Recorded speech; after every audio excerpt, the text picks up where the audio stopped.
People will always try to convince you to open up and discuss your feelings. Don't fall for it, it's a trap. Showing people your pain is like bleeding next to a shark.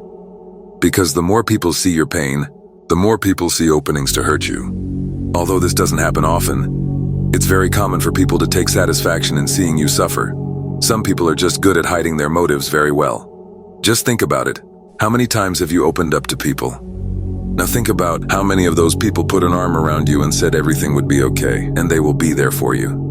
Now I want you to remember how many people actually showed up, and then, at the end of the day, you were probably left alone to deal with everything. It's like they didn't care at all. Some will even go as far as to talk behind your back and laugh at your suffering. If that didn't happen to you, then you are one of the lucky ones.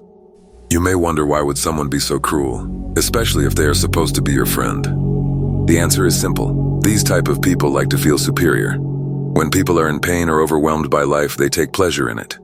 So never give them that satisfaction. So my advice is to act as if you are unbothered by it all. Shut down that superiority complex. Take away that power they think they have. Learning to hide your weak points ends up becoming your strong point.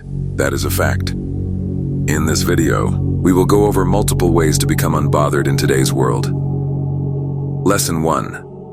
Gain control of your words. Men are starting to talk more than women these days.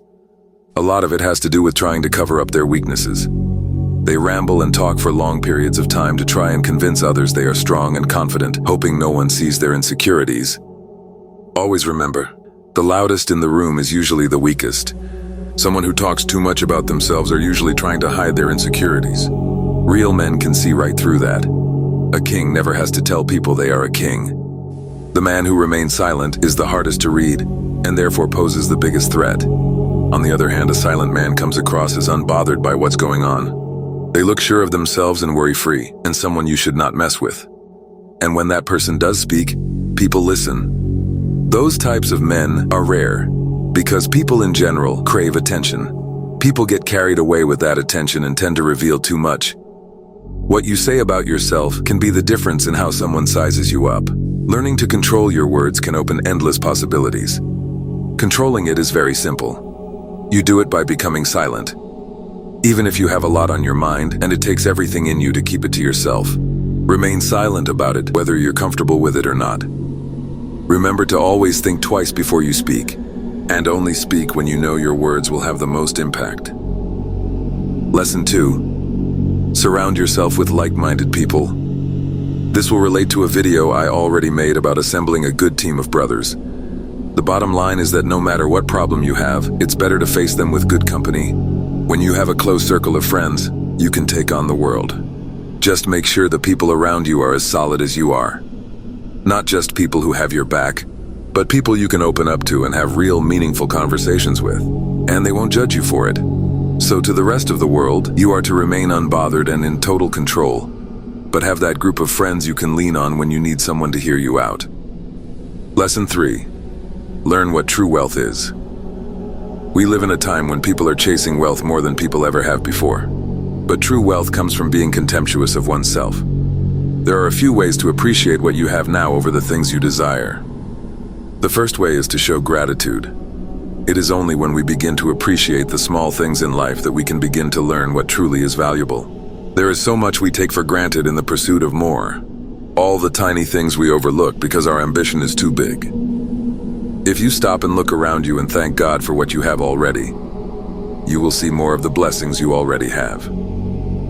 Another way to show gratitude is to be part of your community. We are social creatures, and we need to be around people. Going through life alone isn't easy. It can blacken your heart, and you will become cold. The feeling of being part of a community is not just about feeling like you belong, but it is also about service. Serving your community has been found to help cure depression and anxiety. That is because it touches the part of your soul that wants to help people. It makes you feel good about yourself. And suddenly, all the things that you felt were missing from your life don't matter anymore. If the world has turned you lonely and cold, then maybe instead of searching for what you want, try sharing what you already have. And what you have is knowledge and skill. Sharing that with your community will give you contempt like you've never felt before. When we give back to society, we also welcome blessings and inner peace in our lives.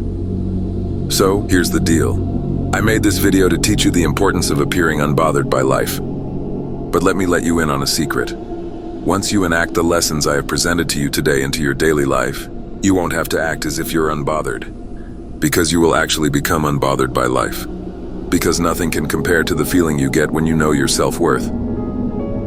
Like and share this video if you think it benefited you in any way. Our community is meant to spread knowledge, so share anything you might want to add to the topic in the comment below. So until the next video, take care.